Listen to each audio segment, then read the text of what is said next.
Hello everyone, स्वागत है आपका आज के इस छोटे सेशन में।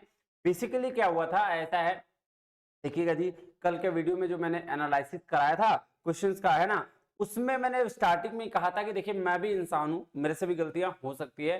तो उसी में से कुछ क्वेश्चंस जो हैं उसके रिवाइज्ड आंसर लेके आया हूं मैं, क्योंकि क्या है ना, वो आंसर जो थे उसके अप्रोच थोड़े से चेंज हो गए थे। तो वो मेरी गलती है, तो आई एम सॉरी। और उसको मैं क्या कर रहा हूं, उसको भी चेंज कर रहा हूं। तो 5 क्वेश्चंस ऐसे हैं जिसके आंसर्स को चेंज करने की जरूरत है ना। तो 5 क्वेश्चंस को आप चेंज कर लीजिएगा, ठीक है। बाकी सारे आंसर्स एकदम सही है, इस बात की मैं श्योरिटी देता हूं। जो मेन चेंजेस करने थे वो मैंने चेंज कर दिए हैं। तो यही बस 5 चेंजेस थे, आइए उसकी बात करते हैं अपने क्लास में, है ना। तो शुरू करते हैं ज्यादा लेट ना करते हुए। ये देखिए, आइएगा, देखिएगा, सबसे पहला जो चेंजेस करना है वो चेंजेस करना है क्वेश्चन नंबर 4 में। देखिएगा क्या है क्वेश्चन नंबर 4, मैंने क्या बताया था कल, मेरा अप्रोच क्या था और क्या ये पूछा है, थोड़ा सा डिफरेंशिएट कर गया था। कह रहा है this is a strategic budgeting approach that mandates a fresh evaluation of expenses during each budget cycle. 100 question थे तो मैंने इसको थोड़ा सा नोटिस कम किया। अब फ्रेश इवैल्यूएशन का क्या मतलब हुआ कि स्टार्टिंग फ्रॉम द स्क्रैच, शुरू से शुरू करना है ना। और हर एक्सपेंसेस को, of all expenses during each budget cycle, her budget cycle में एक्सपेंसेस का फ्रेश इवैल्यूएशन करना है, मतलब स्टार्ट फ्रॉम द स्क्रैच, शुरू से शुरू करना है। तो कोई भी चीज अब शुरू से शुरू करना मतलब वो जीरो हो गया, तो जीरो बेस बजटिंग कहा जाता है इसको। इसका आंसर जो है, मैंने फ्लेक्सिबल बजट लगाया था, ये गलत होगा, आंसर होगा जीरो बेस बजटिंग, ठीक है। तो क्या स्टार्टिंग फ्रॉम दी स्क्रैच, इसीलिए फ्रेश वैल्यूएशन की बात करी गई है, तो इसीलिए इसका आंसर हो जाएगा जीरो बेस बजटिंग। आइए क्वेश्चन नंबर चलते हैं 10 पे। यहां भी थोड़ी सी गलती क्या हुई, ध्यान समझिएगा। कह रहा है is known as a transferring an instrument to another person by signing its back on face और on a slip of paper attachment to it. देखिएगा भाई साहब, ये ऐसा है ना, ये प्रोसेस की बात कर रहा है और मैंने इंस्ट्रूमेंट का आपको ऑप्शन बता दिया। प्रोसेस क्या, ध्यान समझिएगा, ठीक है।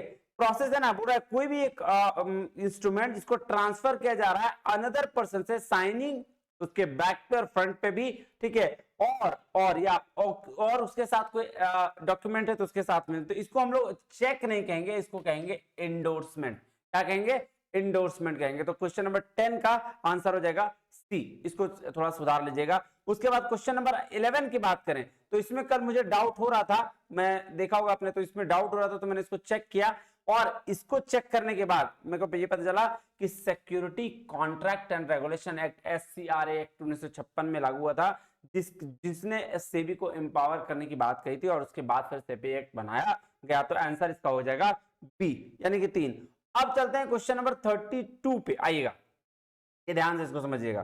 क्या कह रहा है, ध्यान समझिएगा। कह रहा है is the process where the representatives of the employer and employee come together to a facilitator to the settle their dispute. देखिए ये फैसिलिटेटर वर्ड जो नहीं, अगर नहीं आता ना तो ये कलेक्टिव बार्गेनिंग आराम से आप लिख सकते थे, ठीक है, ये बात तो हो जाता। लेकिन फैसिलिटेटर का मतलब भैया जो कोई एक मीडिएटर है ना, और मीडिएटर तब आएगा जब हमने स्टैट्यूटरी मेजर्स जो है वो प्रिवेंशन इंडस्ट्रियल रिलेशन के प्रिवेंशन, क्यों प्रिवेंट करना है, प्रिवेंट करने के लिए दो मेजर्स अपनाए जाते थे, एक स्टैट्यूटरी और नॉन स्टैट्यूटरी। तो मैंने कल नॉन स्टैट्यूटरी मेजर्स इसी को समझ के कहा था, तो फैसिलिटेटर वर्ड पे मैंने गौर नहीं किया होगा, मेरी गलती।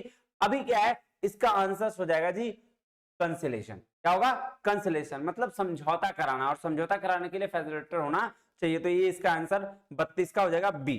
3 हो गया, सॉरी 4 हो गया। और एक क्वेश्चन जिसपे मैंने, इसमें ये गलती नहीं हुई थी, ये मैंने कल ही बोला था, मैं इसको बाद में बताऊंगा। तो 4 में गलती हुई थी, और ये जो क्वेश्चन था, इस क्वेश्चन को मैंने बोला था बाद में बता दूंगा, तो इससे अच्छा मौका क्या है, मैं अभी बता देता हूं। आ जाइए क्वेश्चन नंबर 83, ये देखिए। Is an adjustable budget that companies create for all different level of activity, अलग अलग एक्टिविटी के लिए। ये है, इसको बोलते हैं फ्लेक्सिबल बजट। जो मैंने आपको शादी वाला एग्जांपल दिया था ना, वो इसके लिए फिक्स्ड है कि अलग अलग डिफरेंट लेवल ऑफ एक्टिविटी के लिए अलग अलग हम लोग क्या करते हैं, बजट बनाते हैं, ठीक है। तो उसको बोलते हैं फ्लेक्सिबल बजट, ठीक है। तो ये आंसर हो जाएगा सी, ना कि डी। फंक्शनल बजट नहीं होगा, इसके टाइप्स के हिसाब से बनते हैं, तो आंसर हो जाएगा सी। तो ये बात फिक्स हो गया। और ये बस, इसके अलावा मुझे नहीं लगता कि कोई क्वेश्चन ऐसा है जिसमें गलती हुई है, और अगर फिर भी बाद में हुई